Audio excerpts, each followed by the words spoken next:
السلام علیکم میرے پیارے دوستوں۔ حضرت محمد صلی اللہ علیہ وسلم نے اپنے پریوار کے ساتھ کیسا سلوک کیا، کیسی زندگی گزاری؟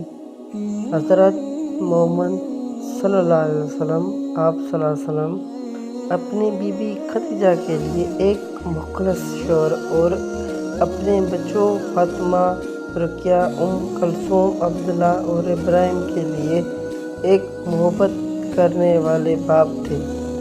ایک نبی کی حیثیت سے اپنے مصروف شیڈول کے باوجود وہ ہمیشہ اپنے خاندان کے لیے وقت نکالتا، انہیں قیمتی سبق سکھاتا اور انہیں شفقت اور شفقت کا مظاہرہ کراتا۔ اس نے آہستگی سے اس کے آنسو پوچھے ہوئے کہا، میری پیاری بیٹی مت رو، تیرے آنسو میرے لیے قیمتی ہیں، اور میں اس بات کو یقینی بناؤں گا کہ جن لوگوں نے تجھے تکلیف پہنچائی ان کا احتساب کیا جائے گا۔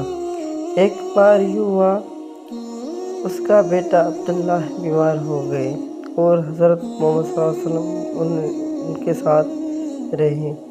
صحت یاب ہو گیا۔ جب عبداللہ صحت یاب ہوا تو اس نے کہا، ابا جان، میں نے اپنی بیماری کے دوران فرشتوں کو اپنے گرد گھیرا ہوا دیکھا۔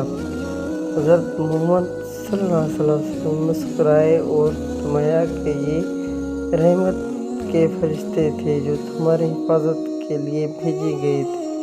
اس نے انہیں سکھایا کہ وہ مہربانی، فیاض اور فروتنی بنیں اور دوسروں کو ہمیشہ اپنے اوپر رکھیں۔ اس کا خاندان اس کا سہارا اور سکون تھا اور وہ ان کا تھا۔